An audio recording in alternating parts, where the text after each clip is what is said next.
Shalom, puji Tuhan, segala kemuliaan bagi Tuhan Yesus, Raja kita, Raja di Raja. Puji Tuhan, kita mengucap syukur saudara kalau kita bisa dapat berjumpa kembali, yaitu di dalam acara khotbah pengajaran di Hari Saks Akademi pada saat ini saudara. Ya, dimana mari saudara, sebelumnya kita akan berdoa supaya Tuhan tolong kepada kita. Mari kita berdoa. Tuhan Yesus, kami mengucap syukur untuk kasih karunia yang luar biasa, sehingga Engkau memperkenankan kami untuk kami dapat belajar firman-Mu Tuhan. Tuhan Yesus, namun sebelumnya Engkau sucikan kami ya Tuhan, tahirkanlah kami agar hidup kami boleh berkenan padamu, sehingga kami menjadi seperti tanah yang baik, yang siap menerima benih firman-Mu Tuhan. Ya Tuhan, urapi kami dengan urapan Roh Kudus-Mu, urapi firman-Mu dengan urapan Roh Kudus-Mu, agar firman-Mu itu Tuhan boleh hidup Tuhan, dan berikanlah hamba-Mu karena berkata hikmat pengetahuan, supaya firman-Mu yang hamba-Mu taburkan ya, dapat dipahami dengan jelas-jelasnya untuk umat-Mu semua. Terima kasih, terpujilah nama-Mu. Dalam nama Yesus kami berdoa. Haleluya. Haleluya, haleluya, amin. Shalom, puji Tuhan.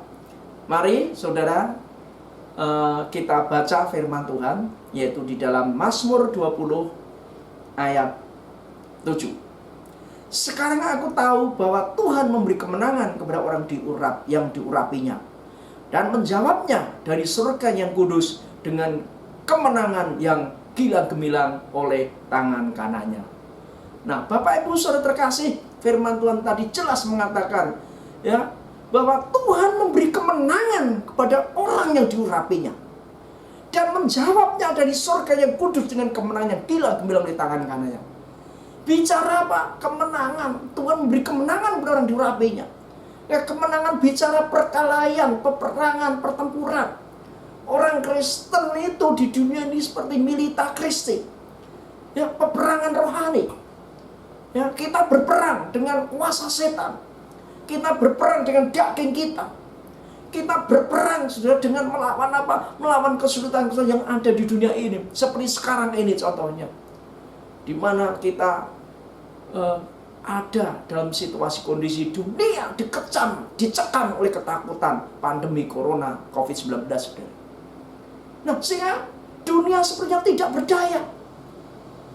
Dan sejak bulan Maret, April, Mei, Juni, Juli, Agustus, 5 bulan, boleh dikatakan Indonesia secara khusus tak berdaya. Banyak kegiatan lumpuh. Bahkan lama gereja pun sampai tidak bisa ibadah lagi secara online. Ya, dan baru dibuka offline, artinya gereja ibadah pun hanya ya mungkin sekitar sebulanan, 2 bulanan. Tapi sebelumnya benar-benar ya, gereja tidak ada ibadah, tapi ibadah online. Dengan juga yang lain, saudara, dalam segi kehidupan, saudara, segi kehidupan yang lain mengalami apa? Ya, kelumpuhan atau paling tidak mengalami penurunan yang sangat drastis ya. Kalau saya dengar banyak orang mengeluh, bisnisku begini, pekerjaanku begini, hancur Pak, gimana Pak?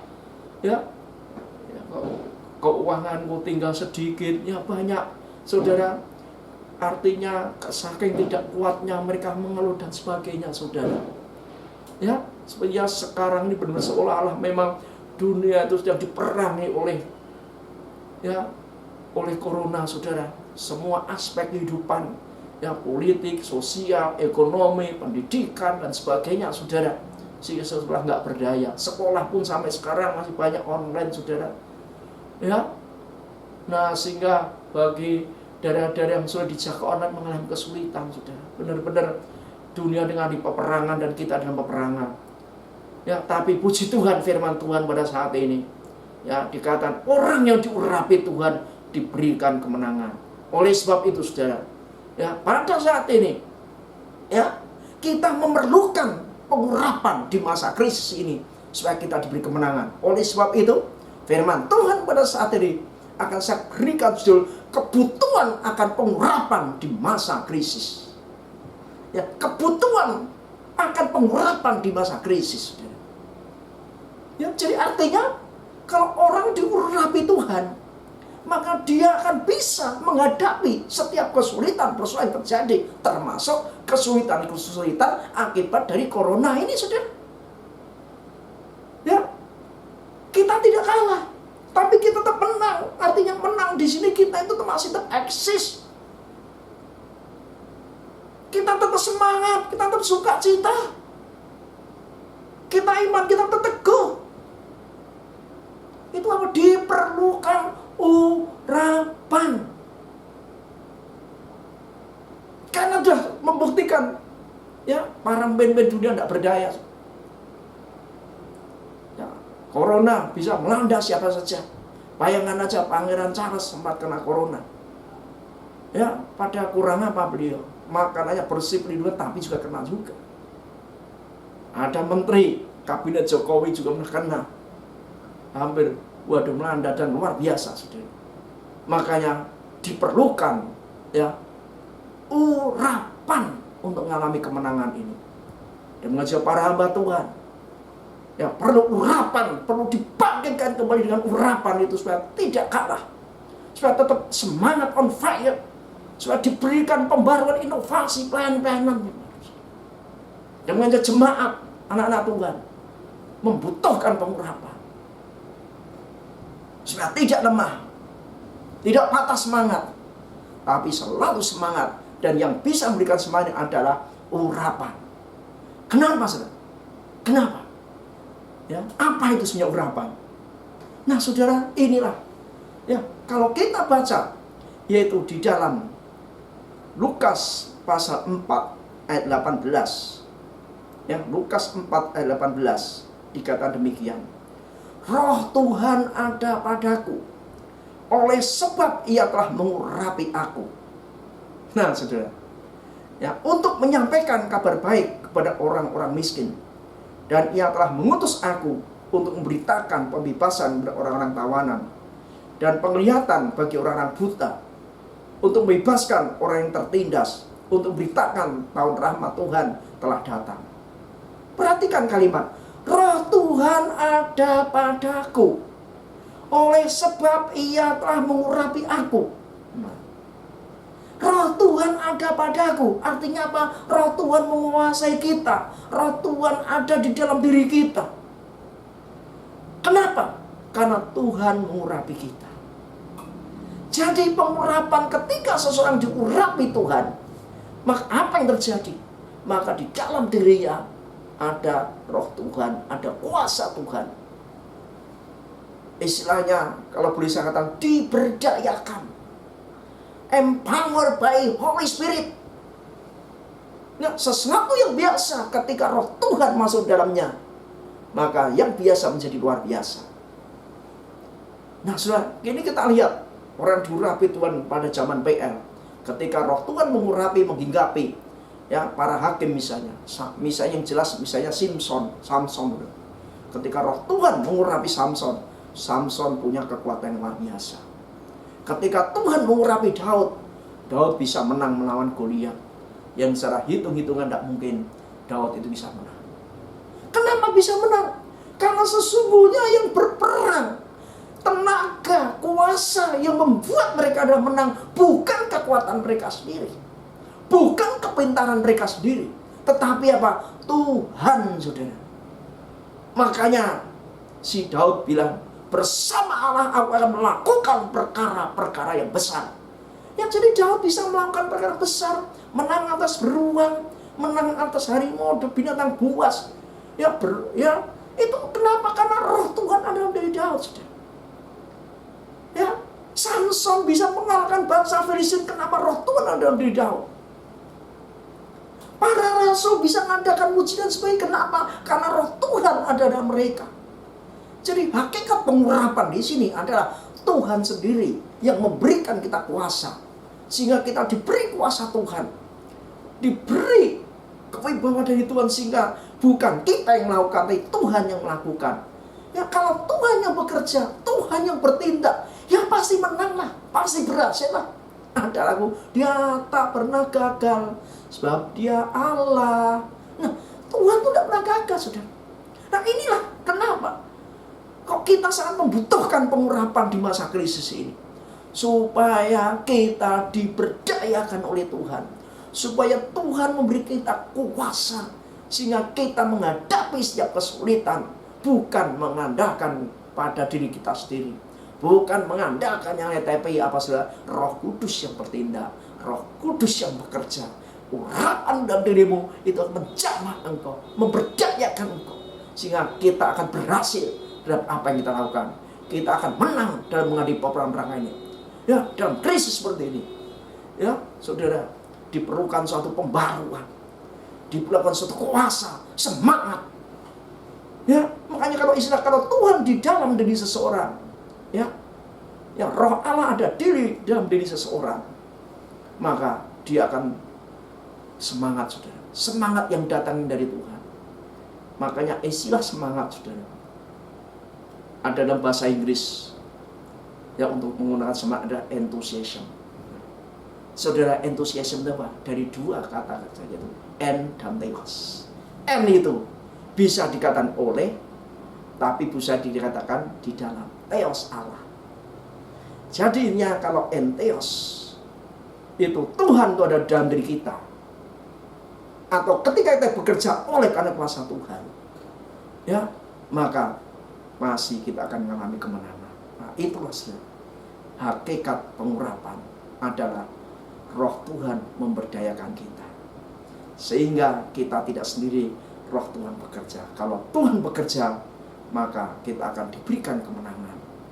Ya, maka dalam Mazmur ini jelas sekali, ya, bahwa sesungguhnya aku tahu Tuhan beri kemenangan kepada orang-orang diurapinya, dan menjawabnya dia Suling Kudus. Jadi saudara, ya, berkat Tuhan luar biasa, ya, kuasa Tuhan luar biasa atas orang diurapi.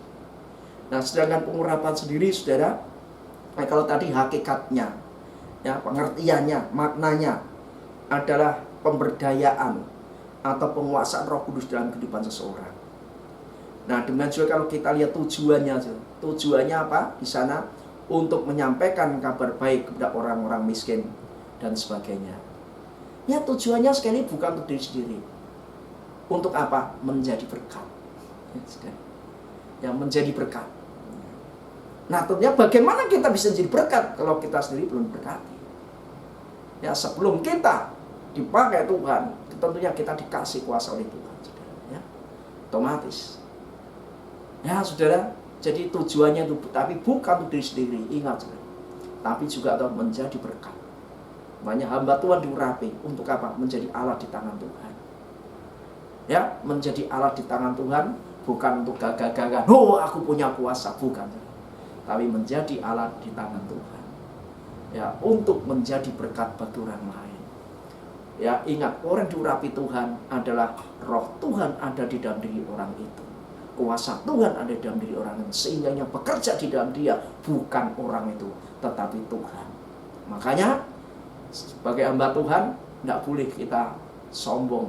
Oh, saya penuh kuasa, saya punya kuasa. Enggak, saudara. Kita itu hanya manusia biasa. Yang punya kuasa adalah Tuhan. Andaikan kita dipakai Tuhan, itu adalah anugerah Tuhan, saudara, untuk menjadi alat, bukan untuk mempopulerkan diri, bukan untuk mencari kekayaan, ya, bukan, tapi untuk menjadi alat. Ya, jelas, ya, untuk menyampaikan kabar baik, ya, jadi berkat kepada orang miskin. Dan Ia telah mengutus aku untuk memberitakan pembebasan kepada orang-orang tawanan dan penglihatan bagi orang buta, untuk membebaskan orang telah tertindas, untuk memberitakan tahun rahmat Tuhan telah datang.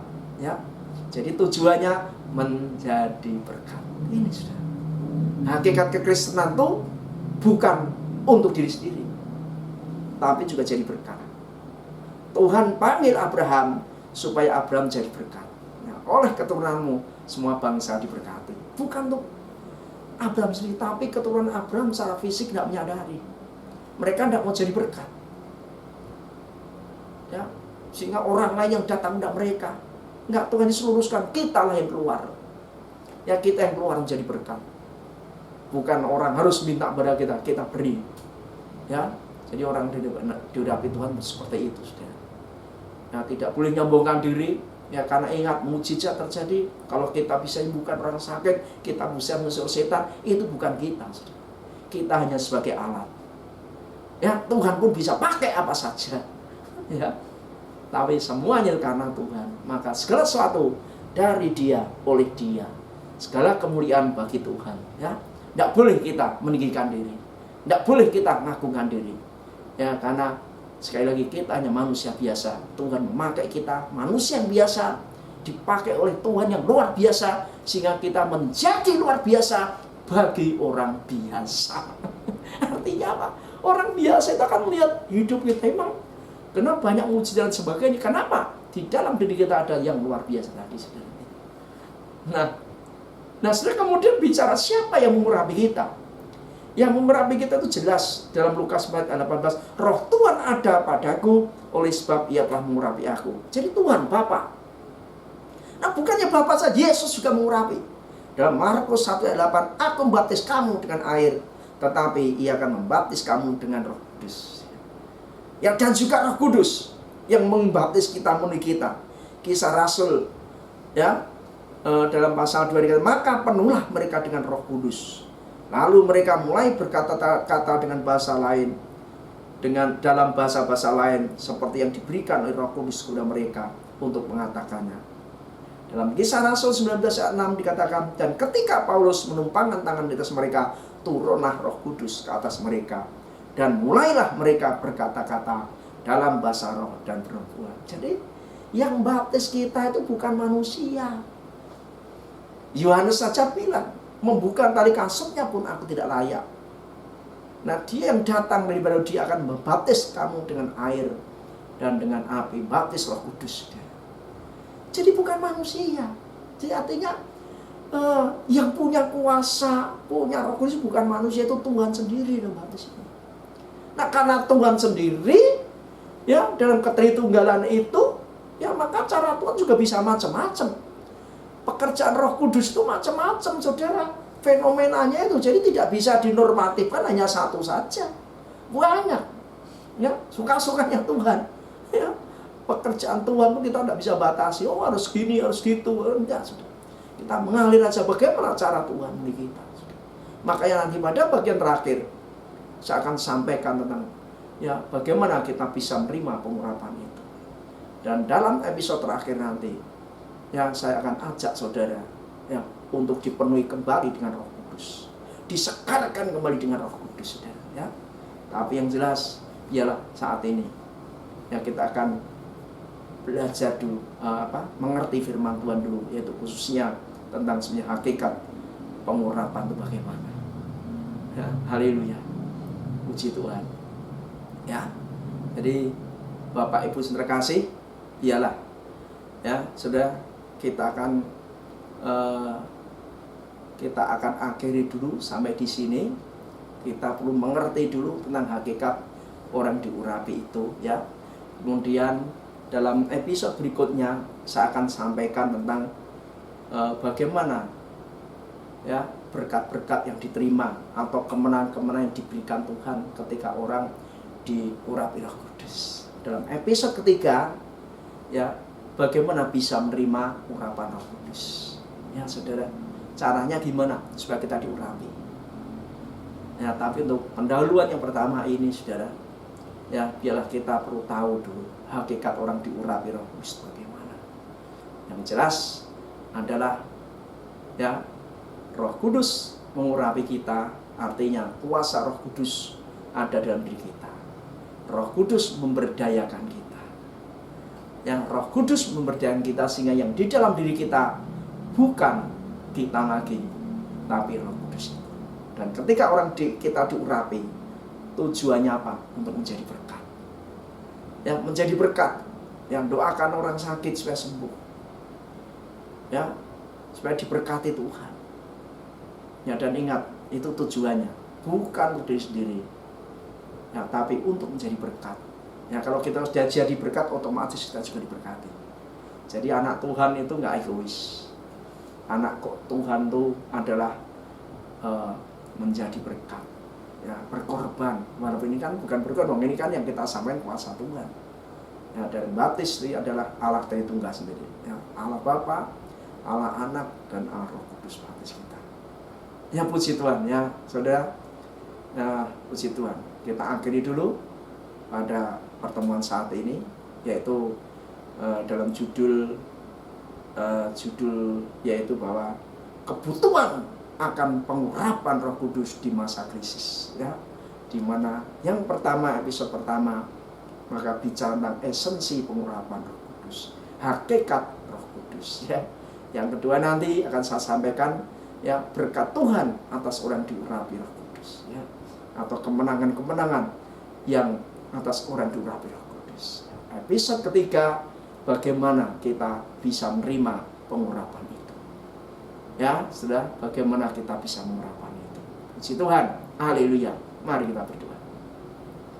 Tuhan Yesus, terima kasih Tuhan, karena Tuhan sudah berbicara kepada kami. Kami mengucap syukur Tuhan, oleh kasih karunia-Mu, kami boleh mengerti akan hakikat urapan. Dalam masa krisis ini, masa kesulitan ini, kami sangat membutuhkan urapan-Mu ya Tuhan. Karena ya Tuhan, kami mohon Kau siapkan kehidupan kami, kami nyiapkan hidup kami, untuk kami lebih dalam lagi, untuk kami masuk di dalam, supaya kami bisa diurapi Tuhan. Oh, terima kasih. Oh Tuhan, kami siapkan hati kami, hidup kami rindukan pengurapan itu Tuhan. Biar Engkau jamah umat-Mu nanti Tuhan, ya. Oh, supaya diurapi sehingga bisa mengatasi, oh, memenangkan setiap pergumulan hidup. Terima kasih, Engkau Allah yang luar biasa. Terima kasih Tuhan. Dalam nama Yesus kami berdoa. Haleluya. Amin. Puji Tuhan. Sampai jumpa lagi dalam episode kedua, yaitu berkat-berkat Tuhan atas orang diurapi. Ya, bagaimana kemenangan diberikan Tuhan. Episode kedua, yang ke-1 ini adalah hakikat pengurapan, ya, hakikat. Kemudian yang ketiga nanti, bagaimana kita bisa diurapi Tuhan. Puji Tuhan. Haleluya. Amin.